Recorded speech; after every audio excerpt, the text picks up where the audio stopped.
Hi, this is Charlie Jewett with the Renovating Retirement Podcast, and I want to talk about something very important, which is income options for retirement accounts. Retirement planning basically is and always has been about, always will be about creating income that lasts forever. Why do we save money? Why not just spend it all? Well, the reason is we have this thing called retirement, which is 30, 40 years of unemployment where after saving up chunks of money, we've got to live off of that money. So let's talk about what options someone has. And yes, you could buy rental properties and live off the rents and take a very real estate approach. I'm actually going to be talking about the asset based approach. So what if we're not into being a landlord or managing properties or having vacancies or the tenants toilets and trash? I don't think there's anything wrong with it.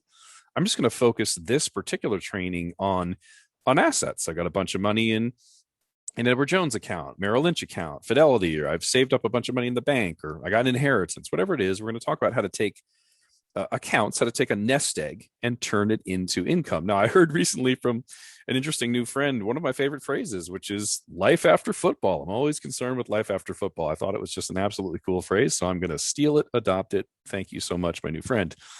I've got a quote here: leaving money in the market, whether you use a broker, like I mentioned, Merrill Lynch, Morgan Stanley, Edward Jones, Fidelity, Schwab, whatever, leaving money in the market, whether you do it yourself or leave it with a broker, is the worst possible option during the income phase of retirement. There's four phases of retirement. You have contribution, putting money in. Accumulation happens simultaneously with contribution normally. Then you have distribution, retirement, taking the money out, living on the money. And then there's transfer when you finally pass away. The reason that I'm telling you 2,000 financial plans later at the recording of this, about 17 years in the industry, is that the stock market, leaving money in something that goes up and down, creates one of the lowest incomes of any options we have. And it doesn't give us a guarantee that it's going to last forever. It's not taxed very well. It's just not a great place. If you've saved up a bunch of money in the market and it was kind to you, your accounts are huge, that's great. But when we switch over to taking an income, as I'm going to show you with a number of different things, it's not a great place to take an income stream from. So we have to learn a few things, maybe learn some things you didn't know. And I'm going to start the process now. Topics we're going to cover today: understand that everything is a spend down plan. What I mean by that is you're spending it down. And typically when you run out of money, you stop getting income. There's only one exception to that rule, where even if your account hits zero, you still get all the income you've ever been getting for the rest of your life, which is beautiful, incredible. Retirement income insurance. I'm a huge fan of guaranteeing that your life is going to be awesome no matter what happens, but pretty much everything else is a spend down plan with no matter what strategy you're using.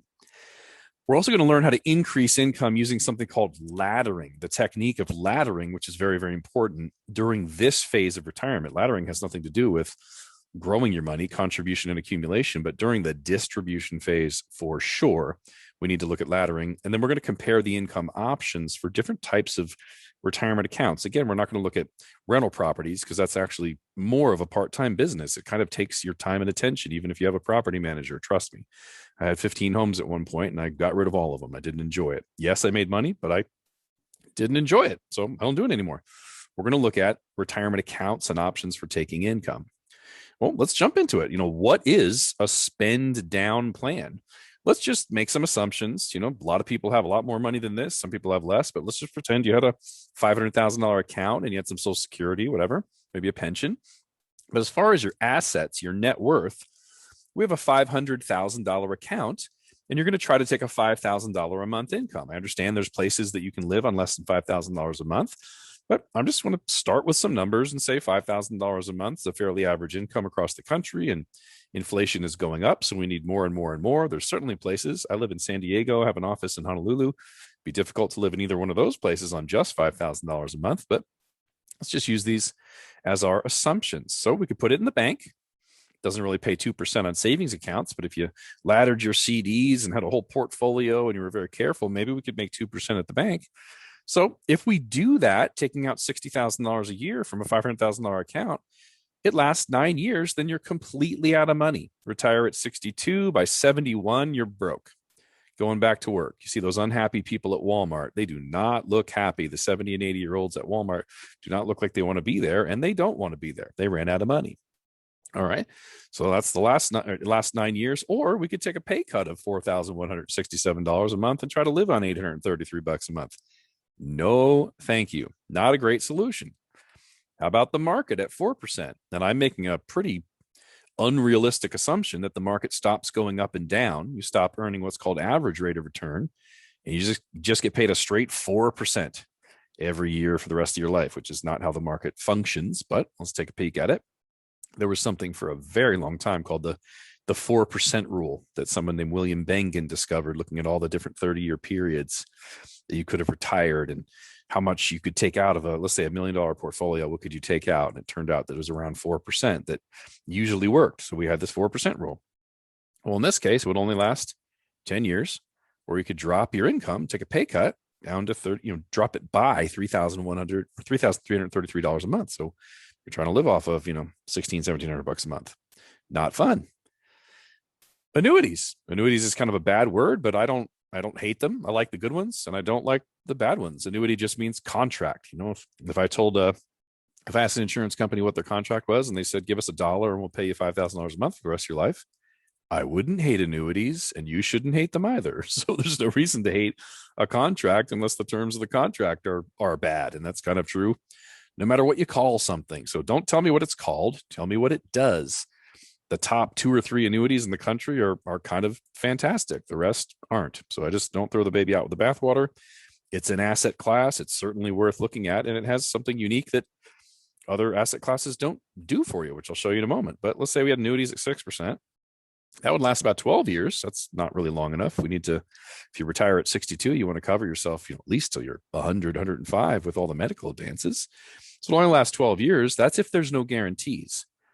But annuities have an option that nothing else in the industry really has. There's one life insurance contract I can think of that does this, but annuities have an option for a guarantee, retirement income insurance. You can actually have the insurance company make an arrangement with you that if you run out of money, they will still pay you the guaranteed income for the rest of your life. Now, anybody who wants to out there can say, I hate annuities. You should hate annuities too. They can mouth off as much as they want to, as long as annuities have an option, or the only thing to have an option that says, if things don't go your way, you still get the same income. You don't have any money left over to leave as an inheritance, but you can still live and pay your bills and pay medical expenses and stuff. So you're making $5,000 a month. You run out of money in the market, you're out of income. You're going to get a job in your 70s. At the bank, you run out of money, you're out of income. If annuities have an option that say, even if you run out of money, you still get income for the rest of your life, I really personally, as a professional, don't care what negative things people say about annuities. That makes it unique. You have to give honor where honor's due. And if you have guaranteed income forever, and by the way, these are not the annuities where if you die, they keep all your money. Today's annuities, if you gave them $500,000 and you died the next day, your family still gets the $500,000. Just like a stock account. If you took income for 12 years and there was 250,000 left and you died, your family would get $250,000. So they took away that nasty feature of keeping all your money.